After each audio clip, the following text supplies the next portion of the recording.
A sua Bíblia no livro de Colossenses. Essa noite nós vamos dar continuidade ao nosso estudo da carta aos Colossenses.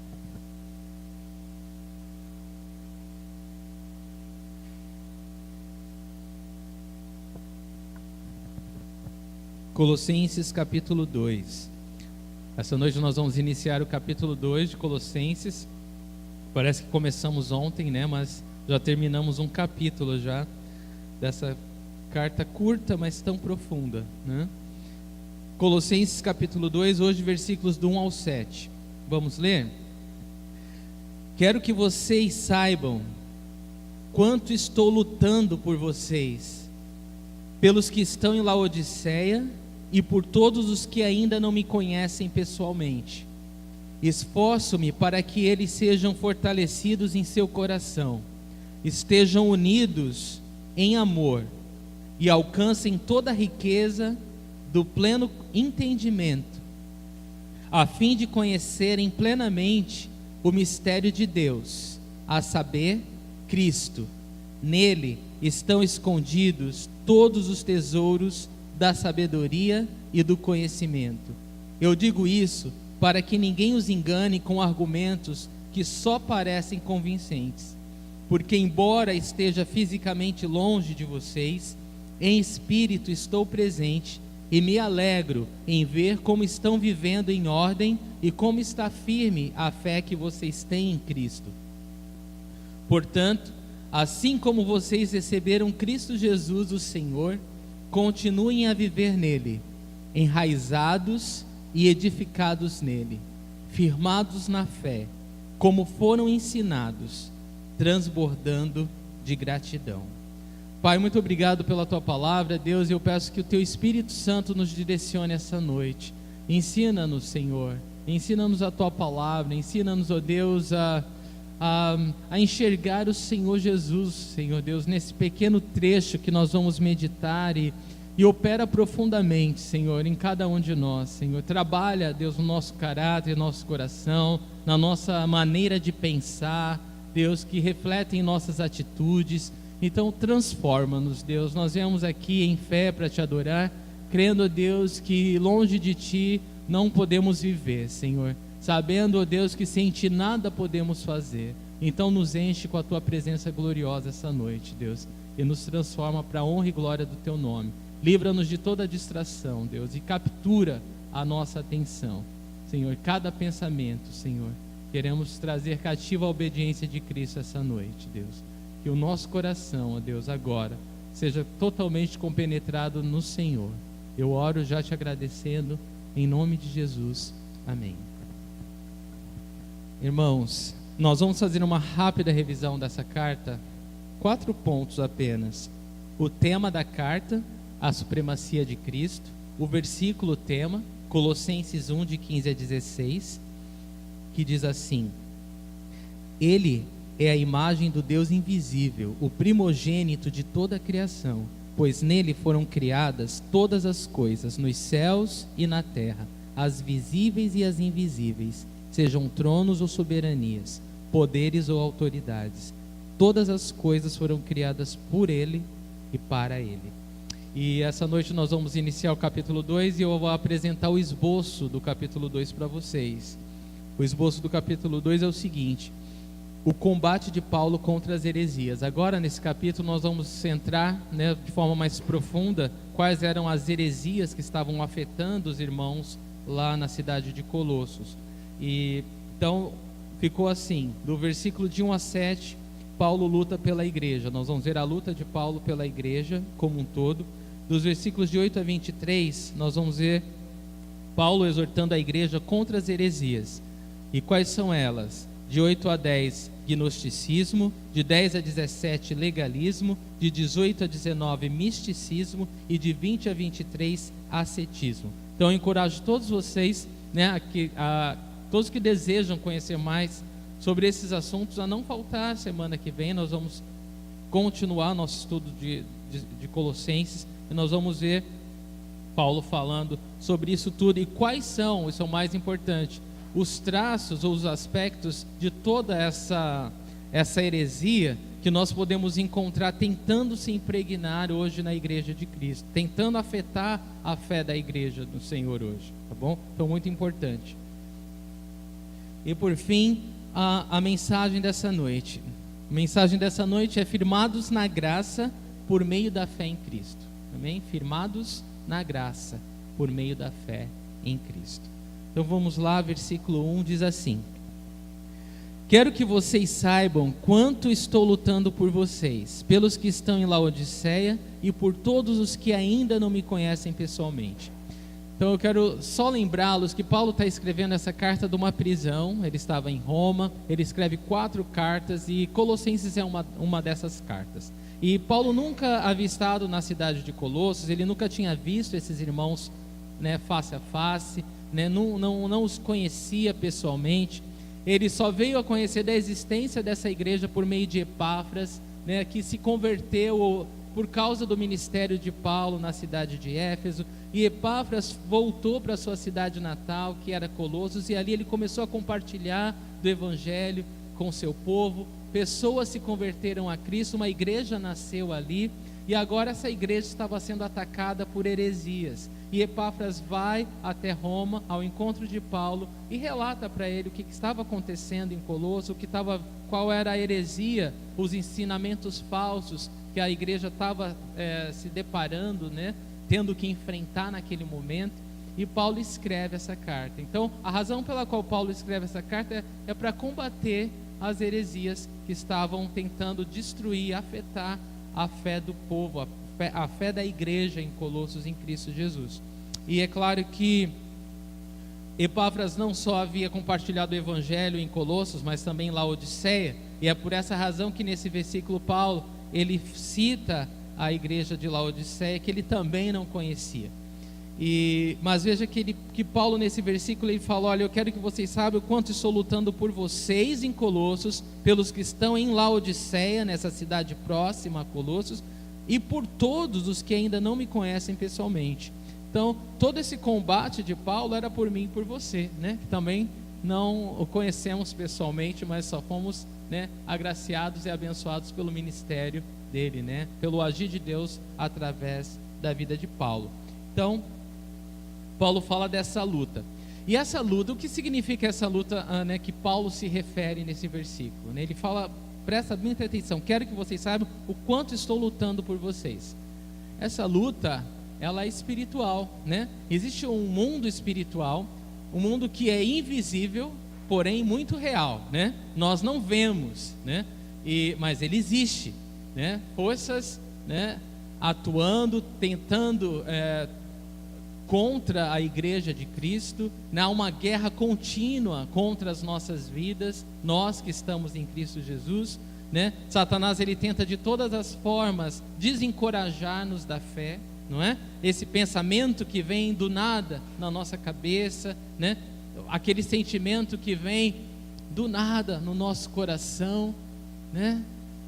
De desistir, de não querer ler mais a palavra de Deus, de não confiar nas promessas de Deus, né? de não querer estar na comunhão dos irmãos. Tudo isso é um ataque espiritual. Tudo que tenta nos afastar de Cristo, das coisas do Senhor, né? Isso é um ataque espiritual que nós estamos sofrendo. Sabe quando você sabe que precisa de oração, você precisa trazer aqueles pensamentos, aquela angústia ou aquele sentimento que você está tendo diante do Senhor, mas você não tem forças para fazer? Isso é um ataque espiritual. Quando você mais se sente, menos sente vontade de orar, é quando mais você deve orar. E Paulo, ele estava ciente dessa guerra espiritual. Paulo sabia que o que estava atuando contra a igreja não era simplesmente homens mal informados, não, era Satanás, né? Todo falso ensino, tudo e qualquer coisa que tenta nos afastar de Jesus e da verdade do evangelho, só tem uma fonte, e é o inferno, né? Só tem um mentor, que é o diabo. Então nós temos que estar cientes disso. Paulo, ele fala: olha, eu quero que vocês saibam que eu estou lutando, né? E Paulo, ele não só quer comunicar, né, da ciência da sua luta, mas deseja que os irmãos também estejam cientes dessa luta espiritual. Nós precisamos estar cientes dessa luta espiritual. Quando nós baixamos a nossa guarda, irmãos, é aí que o ataque vem. O diabo, ele é astuto, ele aguarda o momento certo para o ataque.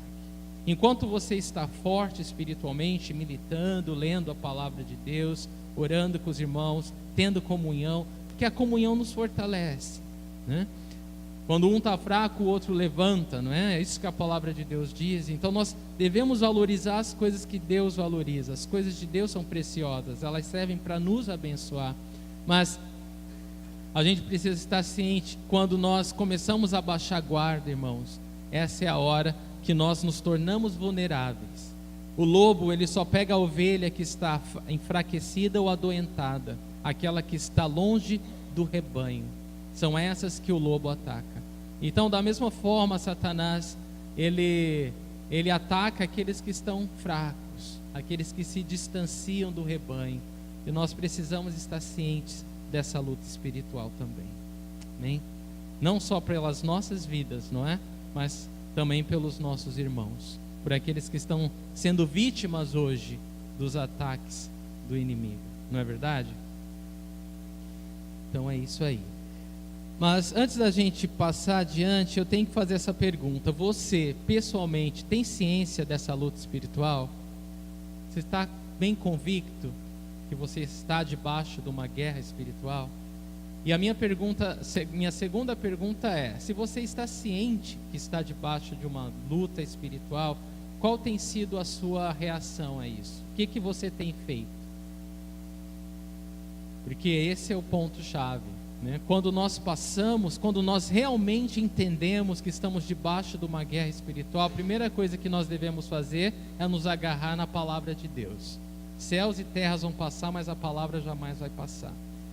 Você vai se agarrar às promessas de Deus, naquilo que a palavra de Deus fala, e você vai escrever isso, você vai memorizar isso, e você vai confiar nisso de todo o coração.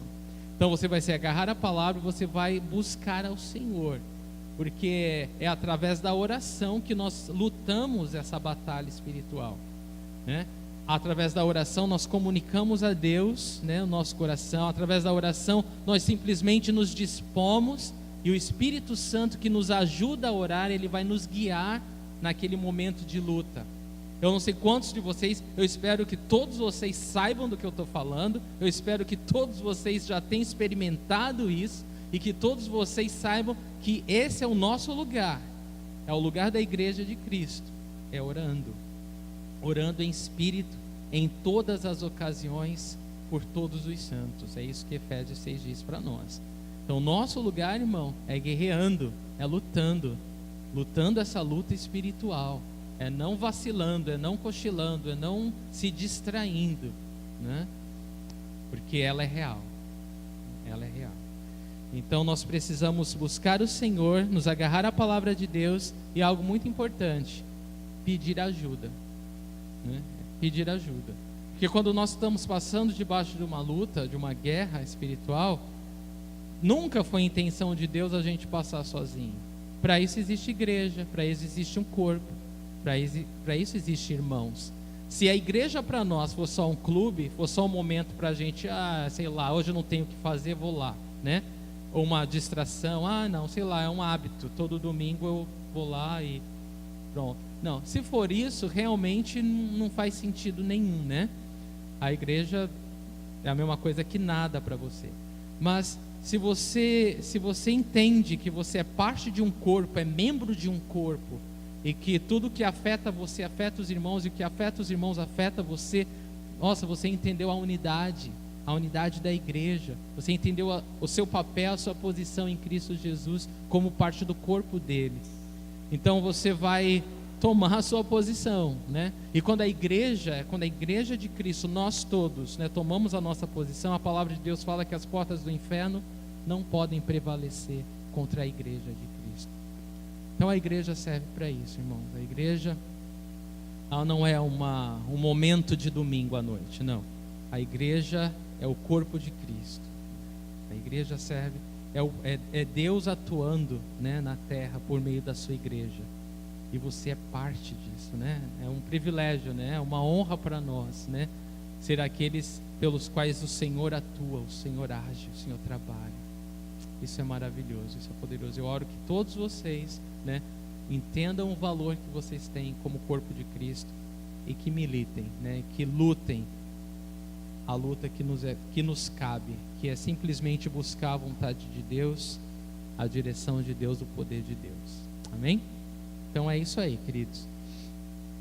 Atos 2:42 nos lembra bem disso, né? Que a igreja primitiva perseverava na palavra, né? Na doutrina dos apóstolos, na oração, na comunhão, né? E no partir do pão. Então, se nós perseverarmos nessas coisas, nós seremos espiritualmente fortalecidos também, tá bom? Não desista. E aqueles irmãos que estão debaixo de guerra, de luta e estão distantes, lute por eles, ore por eles, alcance-os, visite-os, ligue para eles. É o nosso papel cuidar uns dos outros. Agora, Paulo estava lutando pelos irmãos que ele nem conhecia, ele nem via esses irmãos, mas ele estava lutando por eles, ele estava orando por eles, estava combatendo esse bom combate da fé por esses irmãos. É o que nós devemos fazer também. Versículo 2: esforço-me para que eles sejam fortalecidos em seu coração, estejam unidos em amor e alcancem toda a riqueza do pleno entendimento, a fim de conhecerem plenamente o mistério de Deus, a saber, Cristo. Veja que Paulo, ele não luta, né, como, não, é uma luta simples. Não, esforço-me, ele diz. Ele fala, olha, eu coloco todo o esforço, todo o empenho nessa luta, porque ela é real e ela é muito importante. E ele se esforça para que esses irmãos pelos quais ele ora, ele luta, sejam fortalecidos em seu coração. O coração fala da alma, né, do cerne do nosso ser, a nossa alma. E é uma parte muito importante, não é? A alma fala da mente e das emoções. E veja como Deus, é lindo se a gente pensar que Cristo Jesus na cruz do Calvário, ele não só nos vivificou espiritualmente, né, tornando o nosso espírito que estava morto vivo, mas ele comprou ali nossa alma e nosso corpo. Então corpo, alma e espírito é tudo precioso para Deus. E aí Paulo fala, olha, eu esforço para que esses irmãos sejam fortalecidos no seu coração, para que a sua mente, as suas emoções estejam guardadas debaixo da vontade de Deus. Onde que Satanás ataca a gente, irmãos? Na mente, é na alma. O ataque diabólico, ele vai na mente, ele mexe com as emoções. Então, Paulo, ele vai no ponto certo, porque se nós estivermos, né, com o nosso coração fortalecido, ou seja, com a nossa forma de pensar alinhada com a vontade de Deus, com as nossas emoções, né, não se deixando levar pelas nossas emoções.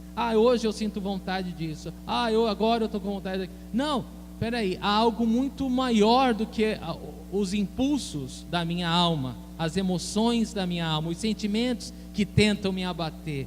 Existe o Espírito Santo de Deus habitando em mim, que é capaz de me fortalecer espiritualmente, de fazer com que as minhas emoções e os meus pensamentos se alinhem à vontade de Deus. E isso traz cura, traz transformação, traz renovo, traz esperança. Então nós precisamos ter o nosso coração fortalecido, a fim de que nós possamos nos alinhar à vontade de Deus. Então Paulo, ele fala, olha, eu me esforço para que isso aconteça, e estejam unidos em amor. Veja que a preocupação de Paulo também era a unidade. Sempre que nós somos atacados espiritualmente, é muito comum nós nos dispersarmos, né? Quando a igreja é atacada, a igreja se dispersa. Quando nós individualmente somos atacados espiritualmente, o que a gente faz? Quando você se sente mal, ou quando você se sente, sei lá, de alguma coisa, até com uma chuvinha dessa, não precisa nem muito, né, irmãos? Às vezes deu uma chuvinha de nada, eu acho que hoje eu já nem vou, né? Satanás não tem nem muito trabalho, né? Mas quando nós somos é verdade, né? Mas veja, quando nós somos deixa eu ver, só voltar aqui. Paulo ele se preocupava com a unidade dos irmãos, né? Porque quando nós somos atacados, a primeira coisa que a gente faz é não ter comunhão, né? É a primeira coisa que a gente faz. Ah, não preciso, hoje não vai dar. É como se realmente não fosse tão valorizado assim. Então Paulo ele está falando, não percam a unidade. Não percam a unidade. Não se dispersem. Não diminuam o valor, né, que vocês têm como um só, como um corpo. É precioso, é importante, é fundamental. Então estejam unidos em amor. A nossa unidade, irmãos, é em amor. A nossa unidade não é por afinidade, né? Ah, não, eu me dou bem com esse. Ah, eu gosto daquele, eu tenho amizade com aquele. Ah, não, esse aqui tem um nível social igual. Não, o que nos une não são essas coisas materiais e físicas. Não são gostos, não é time, não é nada disso. Irmãos, a nossa unidade é em amor. O que nos une é o amor de Deus em nós. Nós só estamos aqui, nós só queremos estar aqui, nós só podemos estar aqui por causa do amor de Deus que foi derramado em nós pelo Espírito Santo de Deus. É por causa disso que nós estamos aqui. E é isso que nos une. Porque cada um de nós está aqui por causa do amor de Deus que recebeu. Todos nós juntos aqui estamos unidos nesse amor que cada um de nós recebeu, desse mesmo amor. Então é isso que nos une aqui, amém? Então Paulo tinha essa preocupação, olha, não dispersem, permaneçam unidos em amor e alcancem toda a riqueza do pleno entendimento. Reparem que Paulo fala toda a riqueza do pleno entendimento. Quando nós entendemos essas coisas, irmãos, de verdade, quando nós entendemos isso no mais profundo do nosso ser, na nossa alma, ninguém pode roubar isso de nós, ninguém pode mudar isso. Nós somos riquíssimos, né? Nós vivemos a nossa fé baseado em algo que é firme, é sólido, que ninguém pode tirar, que ninguém pode mudar. Isso é a riqueza desse pleno entendimento. Então, fortalecidos no coração, unidos em amor e alcançando a riqueza do pleno entendimento, nós podemos conhecer plenamente o mistério de Deus, a saber, Cristo. Então, tudo isso que Paulo fala tem a ver com uma pessoa, tem a ver com Jesus Cristo. Então, quando nós estamos sendo fortalecidos, fortalecendo um ao outro, quando nós estamos unidos no amor de Deus, quando nós estamos unidos no pleno entendimento de quem nós somos, nós podemos então conhecer plenamente o mistério de Deus, que é Cristo. Cristo é o mistério de Deus. Paulo, nessa carta aos Colossenses, ele fala de mistério, e ele se refere a mistério de formas diferentes, e mais especificamente de 3 formas distintas. E eu vou falar para você. Primeiro, no capítulo 1, do versículo 24 ao 26, ele fala do mistério que é a igreja. A igreja é um mistério porque a igreja é o corpo de Cristo. Não sei como você compreende isso, mas você é corpo de Cristo. Você está unido a Cristo.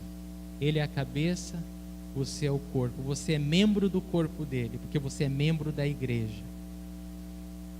É interessante porque a palavra igreja, ela tem um sentido composto, né? Ela nunca ela tem um sentido individual, né? Ah, não, eu sou igreja, então eu posso viver a minha vida totalmente isolado, que eu sou igreja. Não, igreja é coletivo, é uma assembleia, é uma junção. Isso é igreja. E é a junção do quê? A assembleia do quê? Dos santos, dos que creem em Cristo.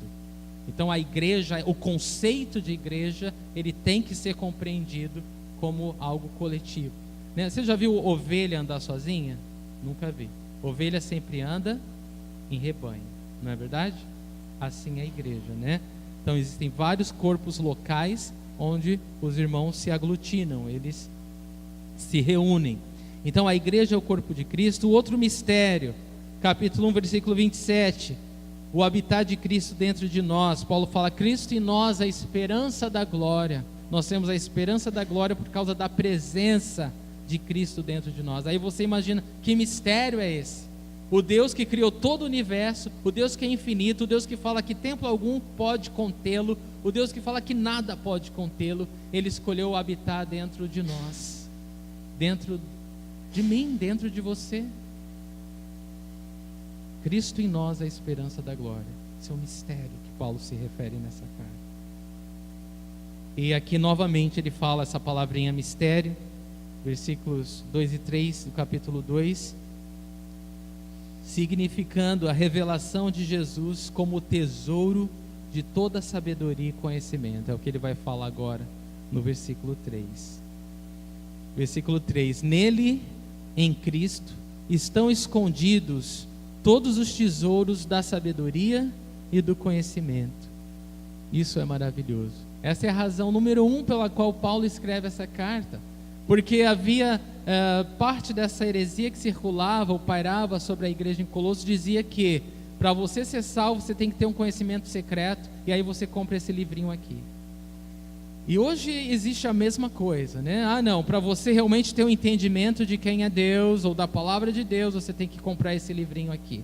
Aí é distribuído a Sentinela, é distribuído o livrinho de Mormons, é distribuído tantas coisas, até nas livrarias evangélicas se encontra aí. Os 7 passos para a felicidade, os 7 passos para enriquecer. Você já viu isso?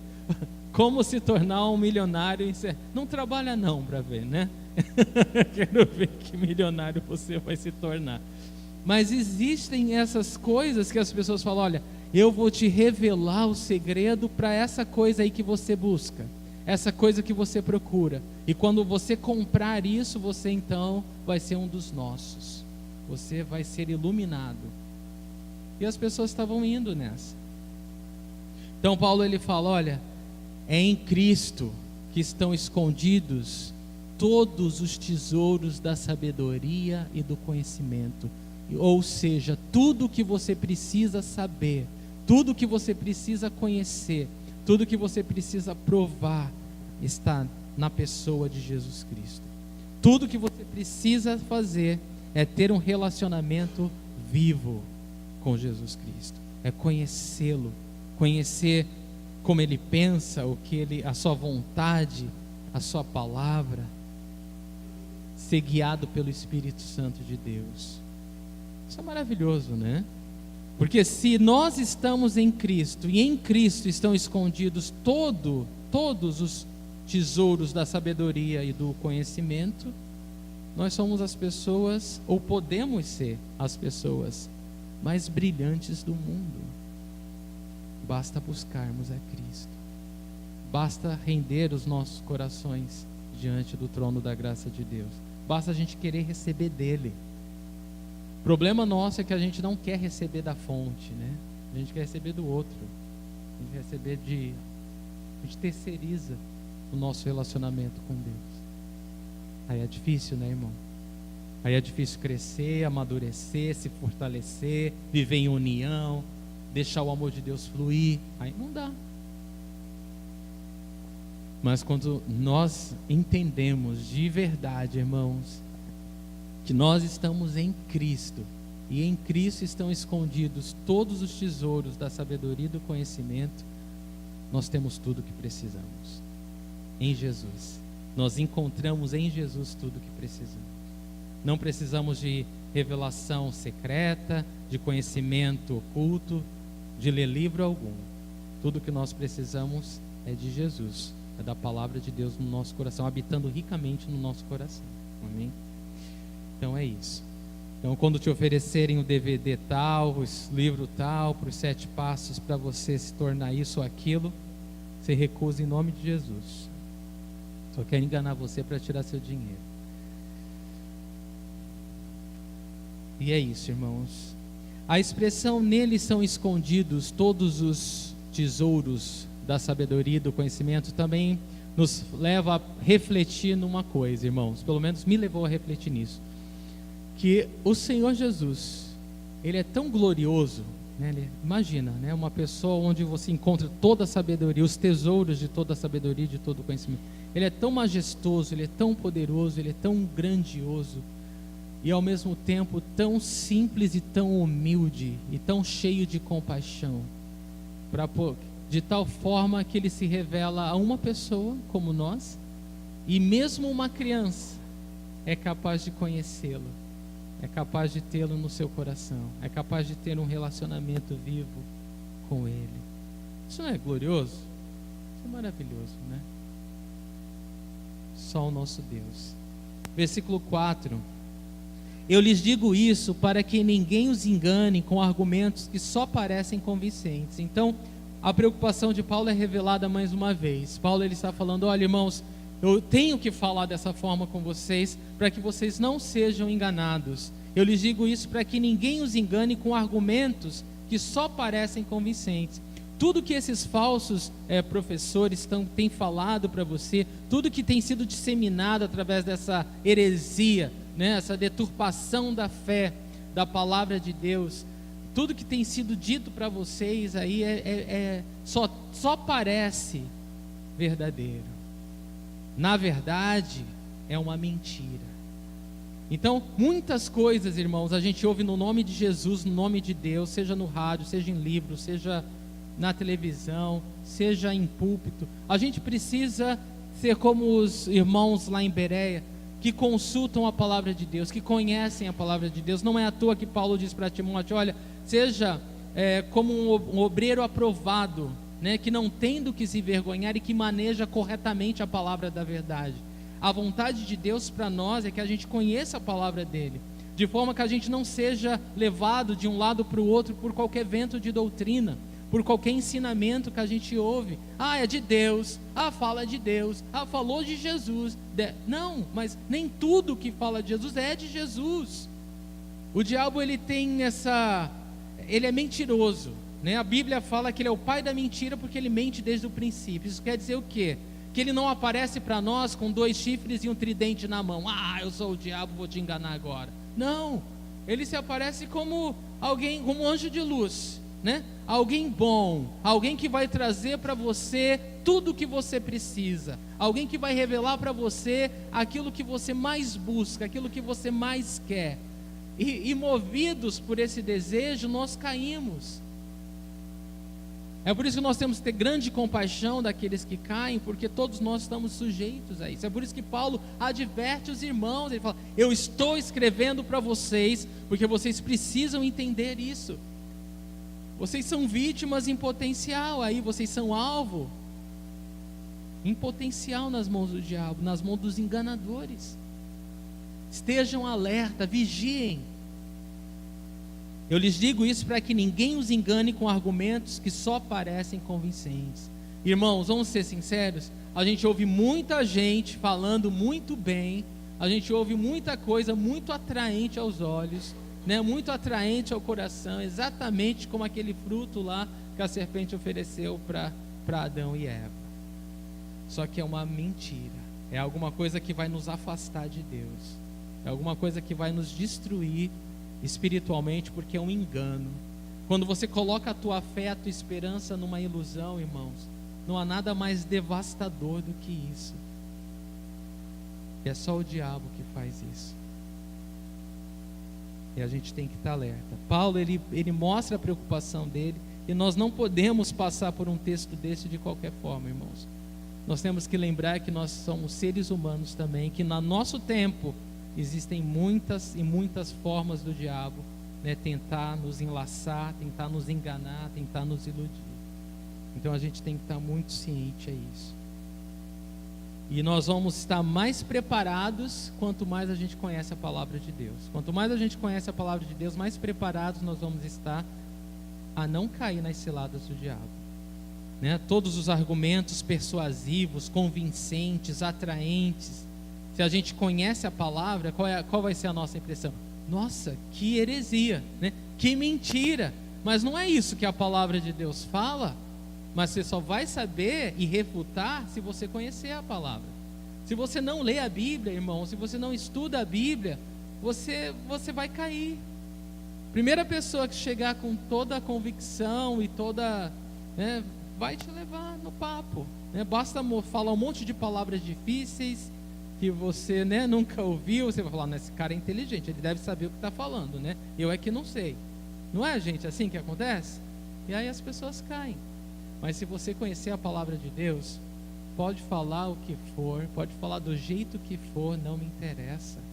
Isso daí são argumentos que só parecem convincentes, mas a gente não cai. Amém?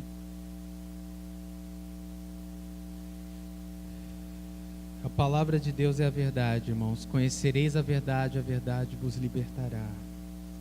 Versículo 5. Porque embora esteja fisicamente longe de vocês, em espírito estou presente, e me alegro em ver como estão vivendo em ordem, e como está firme a fé que vocês têm em Cristo. Então Paulo, olha só que lindo que ele diz no versículo 5. Embora eu esteja fisicamente longe de vocês, eles estavam em Colossos, Paulo estava em Roma. Paulo nunca os tinha visto. E ele fala, olha, embora esteja fisicamente longe de vocês, estou presente em espírito.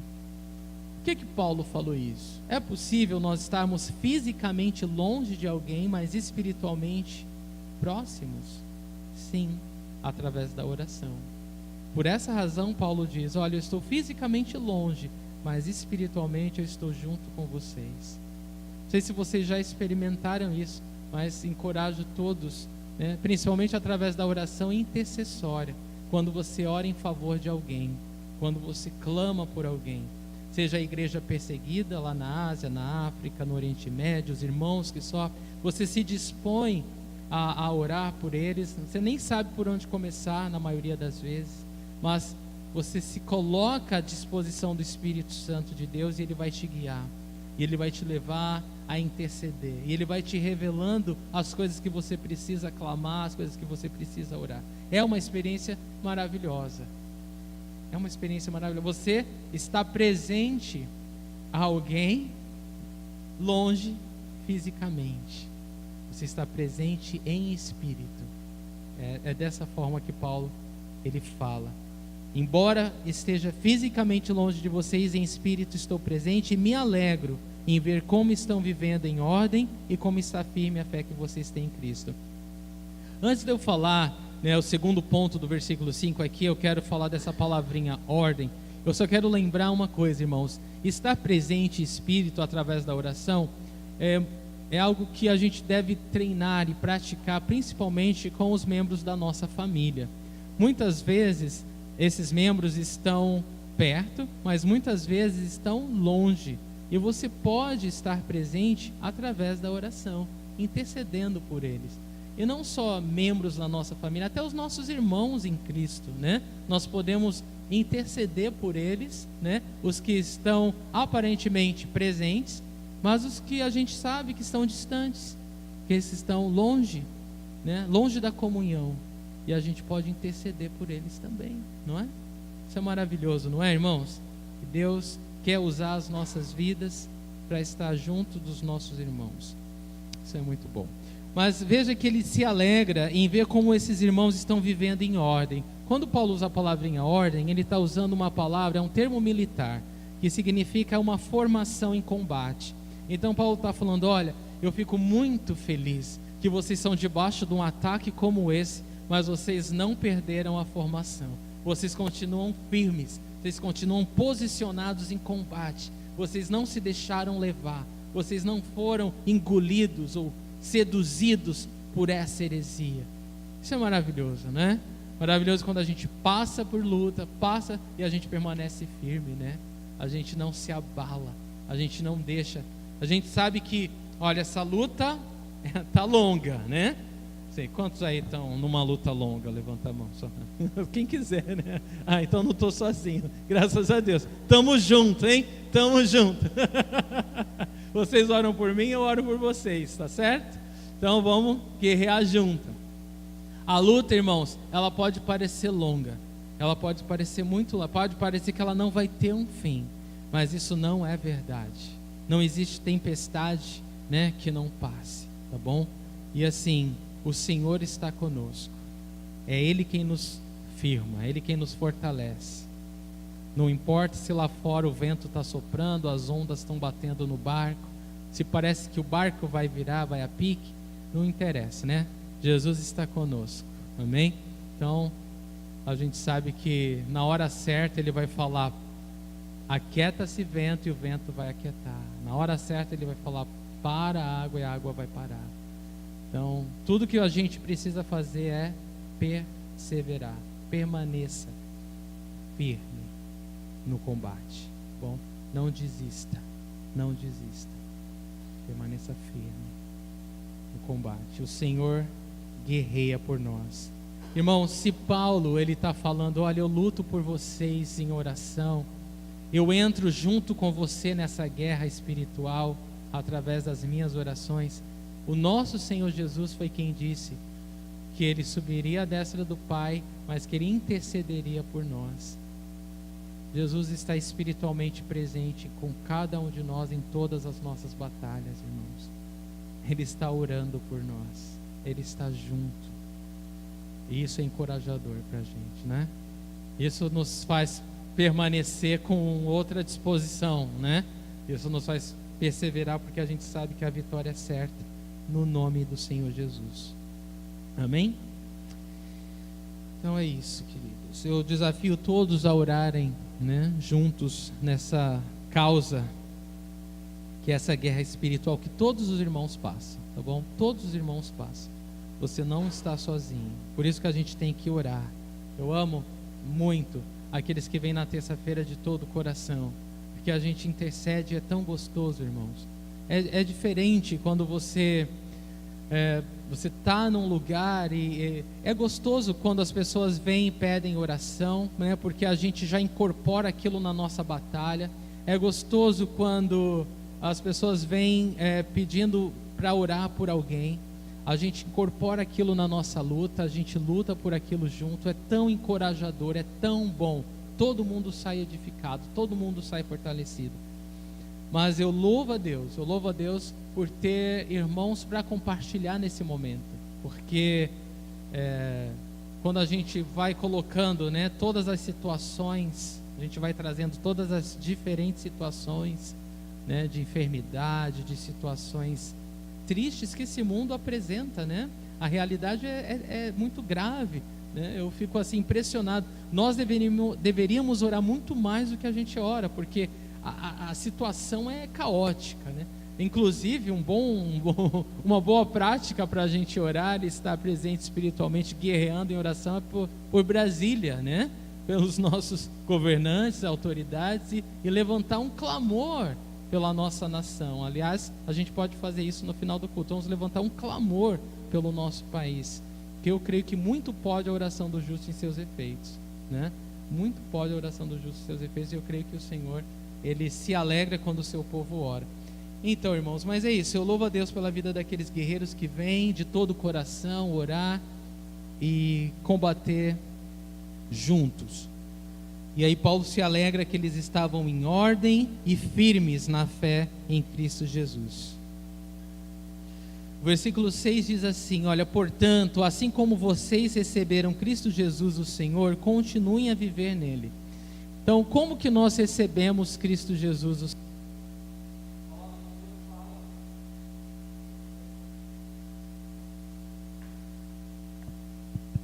A palavra de Deus diz o seguinte: nós somos salvos pela graça por meio da fé.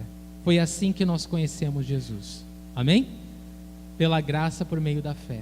Então, a palavra de Deus, Paulo está dizendo para os irmãos: portanto, assim como, da mesma forma que vocês receberam Cristo Jesus o Senhor, agora continuem a viver nele. Então nós vamos continuar vivendo em Jesus como? Pela graça por meio da fé. Então nunca chega uma hora assim, a gente começa pela graça, depois a gente tem que barganhar com Deus, trabalhar para merecer. Não, a gente começa pela graça e é até o fim pela graça. Então, da mesma forma que nós recebemos a Cristo Jesus, nós vamos continuar a viver nele, pela graça por meio da fé. Então é tudo gratuito, você não tem que pagar nada, mas a forma que essa graça ela atua na tua vida é através da fé. Você crê de todo o coração, de todo o coração. Foi assim que você conheceu a Cristo e é assim que você tem que viver nele. Parece que tem um momento na vida cristã que a gente acha, não, agora, a partir de agora eu tenho que começar, né, a merecer as coisas, merecer as bênçãos, né? Principalmente quando nós estamos debaixo do ataque do inimigo, ele começa a trazer acusações, né? Olha, isso não acontece na tua vida por causa daquilo, e isso não vai para frente por causa daquilo outro. Então, quando a gente está debaixo dos ataques do inimigo, a gente realmente quer comprar a ideia, e a gente vai falar, não, realmente, eu tenho que agora, né, fazer por merecer. E você tem que continuar a viver em Cristo da mesma maneira que você o recebeu. Como você recebeu? Eu era o pior pecador que eu tinha ideia. Então, você não precisa continuar sendo o pior pecador que você tem ideia, mas você pode continuar a receber da graça de Deus, vivendo pela fé nele. Amém? É isso. Assim como vocês receberam Cristo Jesus, o Senhor, continuem a viver nele. Isso fala também da simplicidade. O evangelho é simples. Nós estávamos condenados porque somos pecadores, mas Deus nos amou de tal maneira que ele enviou seu Filho unigênito, né? Deus se encarnou, Deus se tornou homem para morrer no meu lugar, para pagar o preço do meu pecado. Aquilo que eu não tinha condição de pagar, Jesus pagou por mim. E se eu creio nisso de todo o coração, se eu recebo isso de todo o meu coração, ele passa a habitar em mim. E eu tenho relacionamento com ele. É simples. O evangelho é simples, irmãos. Deus fez as coisas simples, mas o homem busca muitas invenções. É o que a Bíblia diz. Deus fez as coisas simples, mas o homem busca invenções. E buscando invenções, o homem se distancia de Deus. E inventa religiões. A religião é o homem tentando alcançar a Deus por meio de seus esforços, né, próprios. Mas Jesus Cristo é Deus alcançando o homem no meio do seu pecado, seu lamaçal. Isso é Jesus, isso é amor, isso é a simplicidade do evangelho. Então, da mesma forma que vocês receberam Cristo, continue a viver nele. E eu amo a expressão receber Cristo, que às vezes as pessoas falam, mas como assim receber Cristo, né? Jesus, ele é gentil e ele bate a porta dos nossos corações. Se nós abrimos o nosso coração para ele entrar, ele faz morada em nós. Ele nunca arromba o nosso coração, como o diabo faz, né? Os demônios, eles possuem as pessoas, né? Eles violentam as pessoas. Isso é o que o diabo faz. Jesus é gentil. Ele não arromba a porta do nosso coração. Ele bate. Se você abrir a porta do seu coração e deixar ele entrar, ele vai habitar dentro do seu coração e fazer morada nele. Ele vai transformar a sua vida de dentro para fora, né? Não de fora para dentro como as religiões ensinam. É um caminhar maravilhoso, é uma vida maravilhosa. Então, da mesma forma que recebemos a Cristo, vamos continuar a viver nele. Eu quero ler Romanos 10:9, que fala muito dessa simplicidade do Evangelho. Diz ali, Romanos 10:9, se você confessar com a sua boca que Jesus é Senhor e crer em seu coração que Deus o ressuscitou dentre os mortos, será salvo. É simples assim? Se você confessa com a sua boca e crê no seu coração que Jesus é Senhor e Deus o ressuscitou dentre os mortos, será salvo. Você é salvo. Salvo por crer nessa verdade. É simples, irmãos. Então Paulo fala todas essas coisas para quê, irmãos? Para que eles não se distanciem dessa simplicidade. Porque tudo aquilo que você ouvir por aí de uma seita, de uma heresia, vai te convidar a alguma coisa além disso. Isso não é suficiente. E é interessante como isso é um apelo dentro de nós, né? Há uma luta, a nossa carne rejeita essa simplicidade. Por quê? Porque a gente está acostumado a fazer por merecer, né? Então assim, eu quero provar que eu sou digno dessa salvação, eu quero mostrar que eu mereço essa salvação, mas não funciona no nosso relacionamento com o Senhor, porque é tudo gratuito, é tudo pela graça por meio da fé. Então você não tem como ganhar de Deus, você tem apenas que se render à simplicidade de Deus. Qualquer ensinamento fora disso, irmão, só tem uma fonte: o inferno. Deve ser rejeitado. Qualquer coisa que você ouvir fora dessa simplicidade sobre salvação, rejeita, que não vem de Deus. Versículo 7. Enraizados e edificados nele, firmados na fé, como foram ensinados, transbordando de gratidão. Então agora, Paulo ele tinha acabado de falar no versículo 6 para continuar a viver em Jesus da mesma forma que nós o recebemos, né, com simplicidade, pela graça, por meio da fé. E agora ele descreve isso, né, na forma prática.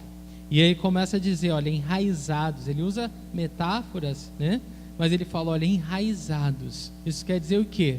Criando raízes, né? Nós vamos viver em Jesus como? Criando raízes nele, nos aprofundando nele, querendo conhecê-lo profundamente. É dessa forma que nós vamos viver, que nós vamos conhecer, crescer na graça e no conhecimento do Senhor Jesus, enraizados. De forma, quando você já viu uma árvore bem enraizada, quando vem um vendaval como a gente teve aí essa semana, não derruba, né? Não derruba. Mas se a árvore não tem raízes muito profundas, qualquer ventinho que passa derruba, né? E a gente vê várias árvores derrubadas nas ruas, porque não tiveram raiz, né? Então, como nós vamos viver em Cristo para estar preparados para toda essa enxurrada de heresias e falsos ensinamentos que a gente ouve por aí, irmãos? Criando raízes profundas na palavra de Deus. Quanto mais você conhecer a palavra, mais seguro você vai estar. E aí ele fala edificados nele. Quando ele fala edificar, é construir, né? Levantar, é ser erguido, é ser levantado, ser construído nele, em Cristo Jesus. Então isso é ser edificado. Quando nós somos fortalecidos, nós somos edificados. Então nós vivemos em Jesus de forma enraizada, de forma edificada. E se nós estamos edificados, né, quando você pensa em edificado, pensa no edifício mesmo, num prédio. Se você é um prédio e você está sendo construído nessa fundação, repara que ele fala edificado onde? Nele, né? Se nós estamos sendo edificados no Senhor, se Jesus é o nosso alicerce, é o nosso fundamento, nós somos inabaláveis. Pode vir qualquer heresia, pode vir qualquer ensinamento falso, nós não vamos nos render a eles, porque nós estamos sendo edificados nele, firmados na fé. Que fé é essa? É a fé na palavra de Deus. Fé é um nome usado em tudo que é lugar, né, gente? Qualquer coisa, se você toma um remédio, você tem que crer que ele vai curar, né? Você senta na cadeira, você tem que crer que ela vai te segurar. Se você faz qualquer coisa, você vai para o ponto de ônibus, você crê que o ônibus vai passar. Então, as pessoas acabam vivendo, né, a fé de uma forma genérica e tentam aplicar essa fé, né, no Senhor, mas é outra fé. Essa fé aqui, firmados na fé, é a fé na palavra de Deus. É essa confiança, essa certeza, essa segurança de que a palavra de Deus não vai falhar. Ela não vai falhar. Então, firmados na fé na palavra de Deus. É isso que nós precisamos para estar seguros e inabaláveis contra as heresias à nossa volta. E ele disse depois, como foram ensinados. Isso mostra para a gente que é importante a gente anotar quando a gente estuda a palavra. Por quê? Porque eu não confio na minha memória. Eu não confio. Aquilo que eu estou ouvindo hoje eu vou esquecer amanhã. Aliás, eu nem sei o que eu comi hoje para o almoço. Estou brincando. Hoje eu lembro. Ontem eu não sei. Mas você não pode confiar na sua memória. Você tem que anotar.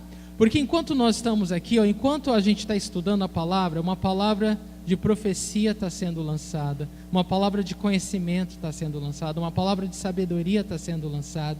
O Espírito Santo está se manifestando aqui. Ele está falando a você. Muitas pessoas vêm a mim depois do culto e falam, olha, quando você falou isso, isso, aquilo, eu falo, nossa, mas eu não falei isso. Mas o Espírito Santo falou ao coração dessa pessoa, porque ela estava com ouvidos e o coração aberto.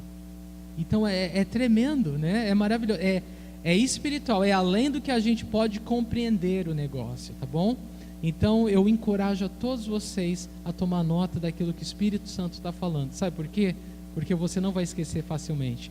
Você sempre vai poder voltar às suas anotações e ser lembrado. Olha o que o Senhor falou comigo. Olha, eu estava passando por isso e o Senhor trouxe essa palavra, né?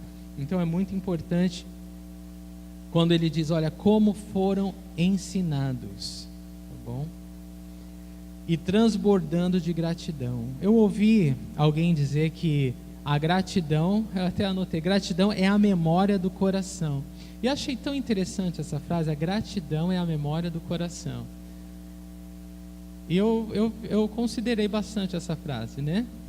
A gratidão é a memória do coração. E eu pensei, né, inevitável, que um coração ingrato é um coração com Alzheimer, né? É um coração sem memória.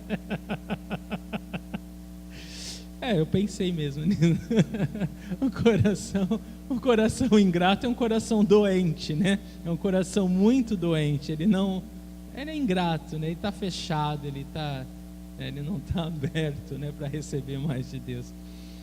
Mas transbordando de gratidão, é muito importante que nós também tenhamos um coração grato, né? Não sejamos aquelas pessoas do contra, né? Insatisfeitas, nunca nada está bom o suficiente, tudo poderia ser diferente, tudo podia mudar, e e a gente não recebe, a gente não consegue ser abençoado, a gente não consegue receber nada, e a gente está bloqueado, ingrato, coração fechado. É diferente quando a gente está grato a Deus, né? Grato a Deus. Amém, irmãos? Então, só revisando rapidamente, versículos 6 e 7, portanto, assim como vocês receberam Cristo Jesus o Senhor, continuem a viver nele, enraizados e edificados nele, firmados na fé, como foram ensinados e transbordando de gratidão. Amém? Vamos ficar de pé e vamos orar. Senhor, muito obrigado pela Tua palavra, obrigado, Senhor Deus, porque nós vemos o Teu cuidado para conosco, Senhor. O Senhor nos ama, Deus, o Teu amor te fez ir às últimas consequências e tomar a cruz no nosso lugar, Senhor. Não há dúvidas em nosso coração sobre o Teu amor por nós, Senhor. Tu és fiel, ó Deus, não há dúvida, ó Senhor, no nosso coração sobre a Tua fidelidade às nossas vidas, Senhor. O quanto o Senhor nos deseja ver bem, o quanto o Senhor superou, ó Deus, ali naquela cruz, todas as nossas dificuldades e fraquezas, Senhor. Deus, isso é maravilhoso, Senhor. O Senhor não olhou para nós, ó Deus, o Senhor não olhou para os nossos pecados, Senhor. O Senhor simplesmente nos amou. O Senhor se entregou por nós, para que nós pudéssemos ser Teus para sempre, Senhor. E eu oro, Deus, eu não sei quais são as coisas, Senhor, que têm tentado competir, Deus, com o Teu lugar no nosso coração. Eu não sei, Senhor, se são heresias, se são ensinamentos falsos, se são nossos próprios pensamentos, né, confusos, Senhor Deus, carnais, legalistas, Senhor, que complicam tudo o meio de campo. Deus, eu só sei que nós queremos nos render essa noite, nós queremos nos render aos Teus pés novamente, queremos, assim como nós recebemos Cristo Jesus no nosso coração, pela primeira vez, Senhor, entendendo, Senhor, que nós não éramos merecedores de nada, Senhor, nós queremos hoje receber do Teu amor, receber do Teu perdão, receber da Tua graça, receber, ó Deus, cura da Tua parte. Vem sobre nós, Deus, como o bálsamo de Gileade, Senhor. Venha curar as nossas feridas, Senhor, físicas e emocionais. Venha, Senhor, nos levantar dessa paralisia espiritual, Senhor, porque o Teu sangue naquela cruz nos comprou, Deus, corpo, alma e espírito. Nós somos Teus, Senhor. Fora de Ti só há ilusão, fora de Ti só há angústia, só há dor, só há sofrimento desnecessário, Senhor. Mas em Ti, em Cristo Jesus, o nosso Senhor, nós encontramos, ó Deus, plena satisfação. Nós encontramos, ó Deus, os tesouros de toda sabedoria e de todo conhecimento. Em Ti, Senhor, nós somos plenos. Senhor, quando nós recebemos o Teu abraço, o Teu toque, quando nós nos rendemos a esse amor incondicional, Senhor, essa bondade que supera a nossa maldade, nós somos, Senhor Deus, quebrantados, Senhor. Nós somos curados porque nós passamos a receber do Senhor novamente. Nós começamos a respirar espiritualmente novamente, Senhor. Ó Deus, as acusações do diabo, Senhor, as mentiras do inimigo, elas nos sufocam. Elas tentam nos impedir de respirar, de confiar, de ter um relacionamento pleno contigo. Ó Deus, mas quando a gente se aproxima de um Deus que deu a vida por nós voluntariamente, Senhor.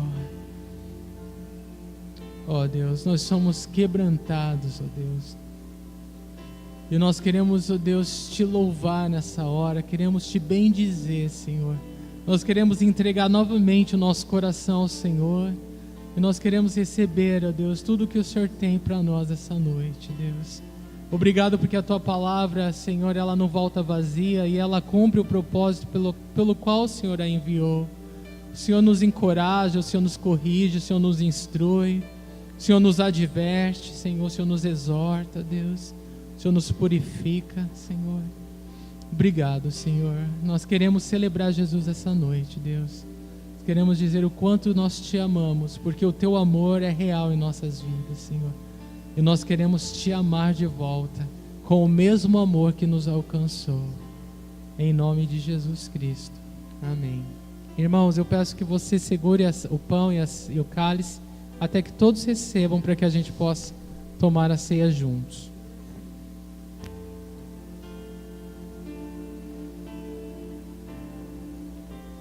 O universo chora